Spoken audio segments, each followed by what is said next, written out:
ஐயா வணக்கம். வணக்கம். இப்போ தாவேக்கா ஆட்சி அமைக்கிறதுல மிகப்பெரிய ஒரு சிக்கல் இருக்கு. இப்போ உங்களுக்கு பெரும்பான்மை கிடைக்கிறதுக்கான வாய்ப்பு அமைஞ்சிருச்சு. ஆனா இந்த சிக்கலுக்கு மூல காரணம் என்ன? இது நல்ல கேள்வி. ஏன் அப்படின்னா இப்ப நம்ம தமிழ்நாடு இது வரைக்கும் கடந்த 59 ஆண்டுகளாக, அதாவது திமுக ஜெயிச்சதுக்கு அப்புறம் 1967 இருந்து நம்ம திராவிட ஆட்சிகள் தான் இப்ப நடந்துட்டு இருக்கு. அதிமுக திமுக மாறி மாறி யாராவது ஒரு கட்சி பெரும்பான்மையா இருக்கும், அதிமுக இல்லாட்டி திமுக இருக்கும், இவங்க தான் ரோல் பண்ணிக்கிட்டே இருந்தாங்க. முதல் முறையா தாவேக்கான்ற ஒரு கட்சி வந்தது, யாருமே இவ்வளவு பெரிய வெற்றியை எதிர்பார்க்கல. அதே நேரத்துல தாவேக்காவுக்கும் பாத்தீங்க அப்படின்னா இது ஒரு பெரும்பான்மை கிடைக்கல. அது 108 இடங்கள் ஒன்னு மைனஸ் பண்ணணும். ஏன்னா விஜய் 2 தொகுதியில் ஜெயிச்சிருக்காரு. அவர் ரெண்டு ஓட்டு போட முடியாது, ஒரு ஓட்டு தான் நம்பிக்கை வாக்கெடுப்புல போட முடியும். அந்த அடிப்படையில பார்க்கும்போது பாத்தீங்க அப்படின்னா அவருக்கு ஒரு ஓட்டு தான். அப்ப 107 தொகுதிகள் தான் இப்ப அவங்ககிட்ட இருக்கு. பெரும்பான்மை பார்த்தோம் அப்படின்னா ஒரு 11 தொகுதிகள் தேவைப்படுது. 11 எம்எல்ஏக்கள் வேணும். அப்ப என்னன்னா அவங்க இப்ப திடீர்னு பார்த்தா பெரும்பான்மை கோரி இவர் ஆளுநர் போய் பாக்குறாரு. அதாவது பெரும்பான்மை இல்ல, இருந்தாலும் நாங்க அதிக இடங்கள்ல ஜெயிச்சிருக்கோம், எங்களுக்கு அடுத்த இடங்கள்ல தான் திமுக அதிமுக எல்லாம் இருக்காங்க, முதன்மை கட்சியா ஜெயிச்சதுனால எங்களை ஆட்சி அமைக்க அலைங்கன்னு போய் கொடுக்குறாரு. அப்ப கொடுக்கும்போது என்ன நடக்குது அப்படின்னா, அங்க ஆளுநர் இவங்க நம்பரை காட்டும் போது 107 காட்டியிருந்தா ஆளுநர் கூப்பிட்டுருப்பாரு. ஆனா அவங்க என்ன பண்ணிருக்காங்க, காங்கிரஸ்காரங்க பேச்சு கேட்டு அவங்க ஒரு 5 எம்எல்ஏ அவங்க சப்போர்ட் பண்றேன்னு சொன்னதுனால அந்த லெட்டரையும் எடுத்துட்டு போய் இவங்களுடைய 107 எம்எல்ஏ கையெழுத்து போட்ட அந்த லெட்டரையும் காட்டும் போது அவர் இது அதாவது தேர்தலுக்கு முன்னாடி அமைஞ்ச கூட்டணி காங்கிரஸ் திமுக.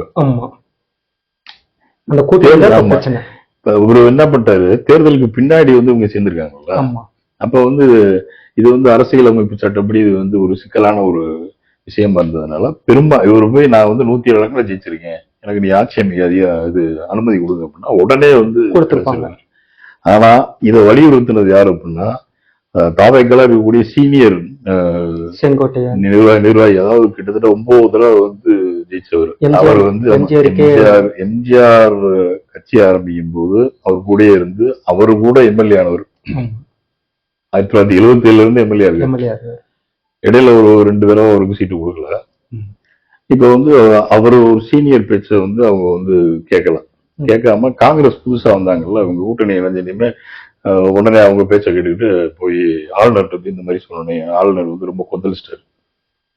சரி நீங்க போயிட்டு வாங்க, நீங்க போய் 112 நம்பர் தூக்கி கொண்டு வாங்க, அதுக்கப்புறம் பார்க்கலாம்னு சொல்லிட்டாரு. இது ஒரு முதல் சர்க்கிள் தாவேக்காவுக்கு. அடுத்து அவசர அவசரமா என்ன பண்றாங்க, அடுத்த நாளே போய் திரும்ப போய் எங்களுக்கு ஆதரவு இருக்கு, நீங்க ஆட்சி அமைக்க அனுமதி கொடுங்க அப்படின்னு கேட்கும்போது அவர் ரொம்ப ஏன் இதுல என்ன ஒரு சிக்கல் அப்படின்னா, காங்கிரஸ் உங்களுக்கு போய் ஆதரவு கொடுத்ததை யாருமே ரசிக்கல, குறிப்பா பிஜேபி ரசிக்கல. ஏன் அப்படின்னா 60 ஆண்டு காலமா தமிழ்நாட்டுல அவங்க ஆட்சி ஏற்ற கிடையாது. இன்னொன்னு, இந்தியாவுக்குள்ள இன்னைக்கு பாஜக எல்லா மாநிலத்திலும் பாஜகவோட அந்த கொடிதான் பறந்துகிட்டு இருக்கு. கிட்டத்தட்ட சவுத்துல ஒரு 3 மாநிலங்கள் இருக்காங்க இப்ப ஆட்சியில. இப்ப கேரளால இப்ப வரப்போறாங்க காங்கிரஸ், அவங்கதான் ஆட்சி அமைக்க போறாங்க, அதுல மாற்றம் இல்லை. கேரளா தெலுங்கானா பக்கத்துல கர்நாடகா. தமிழ்நாட்டிலயும் இவங்க ஆட்சி அமைச்சிடக்கூடாது, ஆட்சினா ஆட்சி அதிகாரத்துக்கு வந்துருக்கூடாது, இவங்களால ஆட்சி அமைக்க முடியாது. ஏதோ ஒரு கட்சிக்கு அவங்க ஆதரவு கொடுக்கும் போது அது எப்படி மாறும் அப்படின்னா, இவங்களே ஆட்சியில அமைக்கிற மாதிரி தான். ஆட்சி அதிகாரத்துல இருக்கும்போது ஒருத்தர் காங்கிரஸ்ல 2 பேரும் மினிஸ்டர் இருக்காங்கன்னு வச்சுக்கோங்க, அவங்க அதிகாரத்துல இருக்க மாதிரி தான். அப்ப என்ன ஆகும் அப்படின்னா, இந்த 4 ஸ்டேட்லயுமே அவங்க ரூலிங் பார்ட்டி மாதிரி இருக்கு. இது மோடியும் சரி அமித்ஷா அவர்களும் சரி ரசிக்கல. காங்கிரஸ் தொடர்ச்சி இந்தியாவிலே தொடர்ச்சி செய்யணும்ன்றதுதான் அவங்களுடைய கொள்கையா இருந்து, அந்த கொள்கையின் வழியில தான் அவங்க அரசியல்ல பல சூழ்ச்சிகள் பல விஷயங்களை அவங்க மறைமுகமாவும் பண்றாங்க, நேரடியாகவும் பண்ணிட்டு இருக்காங்க. ஒண்ணு காங்கிரஸ்ல இருந்து ஆட்களை தூக்குறது, மத்த கட்சியில ஆட்கள் தூக்குறது, இல்ல இருக்க கட்சியை 2ஆ உடைக்கிறது, உடைச்சு இவங்களுக்கு ஒரு தரப்பு ஆதரவு கொடுக்குற மாதிரி இப்ப மகாராஷ்டிரால நடந்துச்சு. இப்பயும் அது போயிட்டு இருக்கு. அதே மாதிரி பீகார், இந்த மாதிரி அவங்க பண்ணாத லீலைகளே கிடையாதுன்ற அளவுக்கு பிஜேபி இருக்கப்ப, பிஜேபி இப்ப ஏன் இங்க ரோல் பண்ணாம இருக்காங்க, கவர்னர் மூலியமா ரோல் பண்றாங்க. அவங்க சைலண்டா இருக்க காரணம் வெஸ்ட் பெங்கால்ல ஜெயிச்சிட்டாங்க ஃபுல்லா. இவங்களுக்கு ஆப்போசிட்டா இருந்த மம்தா பானர்ஜி காலி, அதே மாதிரி இங்க ஸ்டாலின் காலி. ஸ்டாலின் ஜெயிக்க முடியல, மம்தா பானர்ஜியில ஜெயிக்கவே முடியல. ஆமா. பக்கத்துல கேரளால வந்து அங்கேயும் அங்க வந்து கம்யூனிஸ்ட் காலி தோத்துட்டாங்க. பினராயி விஜயன் மட்டும்தான் ஜெயிச்சிருக்காரு. ஆமா. அதாவது முதல்வரா இந்த 3 பேரை கம்பேர் பண்ணும்போது முதல்வரா ஜெயிச்சவர் பினராயி விஜயன். அப்படின்றப்ப இப்ப வந்து பிஜேபிக்கு ஒரு பக்கம் வந்து சந்தோஷம். ஆமா. அதே நேரத்துல வந்து வெஸ்ட் பெங்கால் தான் அவங்களுக்கு வந்து பெரிய ஒரு மிகப்பெரிய ஒரு பிடிப்பா ஆயிப்போச்சு. இப்ப ஆமா. ஒடிசால ஜெயிச்சாங்க. இது பட்நாயக் காலி பண்ணிட்டு அது வந்து கிட்டத்தட்ட ஒரு 25 வருஷத்துக்கு மேல வந்து ஆட்சி பண்ணுவார் அவரு. ஆமா. அவர் காலி. அது மாதிரி வெஸ்ட் பெங்கால்ல சுதந்திரத்துக்கு அப்புறம் முதல் முறையா பாஜக ஆட்சிக்கு வருது. ஆமா. பாஜக வந்து ஆரம்பிச்சது 88 அப்படின்னாலுமே ஃபர்ஸ்ட் வந்து கம்யூனிஸ்ட காலி பண்ணாங்க. 15 வருஷமா ஆட்சி 32 வருஷமா இருந்த 32 வருஷமா இருந்த மார்க்சிஸ்ட் காலி அங்க. ஆமா.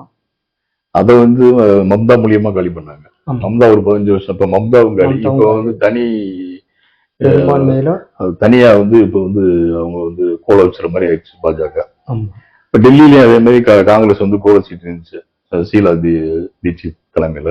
ஆம் ஆத்மி வந்து இவங்க வரலாம்னு நினைக்கிறப்ப உள்ள பூத்தவர் யாருன்னா நம்ம ஆம் ஆத்மி கெஜ்ரிவால்.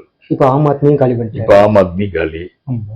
இப்ப என்னன்னா இப்ப வடக்குல நம்ம வந்து இந்த மேப்பை பார்த்தோம்னா எல்லாமே வந்து ஒரே சாஃப்ரான் கலர் தான். இப்ப பஞ்சாப்லயும் ஆம் ஆத்மியா காலி பண்றதுக்கான வேலை நடந்துட்டு. ஆமா. அதுக்கு சமீபத்துல கூட பாத்தீங்க அப்படின்னா இந்த சிஎம் வந்து அவரு பேசும்போது பஞ்சாப் முதல்வர் மான் அவர் பேசும்போது அவர் வந்து குடிச்சிட்டு பேசினார்ன்ற மாதிரியான ஒரு கமெண்ட்ஸ் எல்லாம் இதுவரையும் நம்ம எங்கேயா கேட்டிருக்கோமா?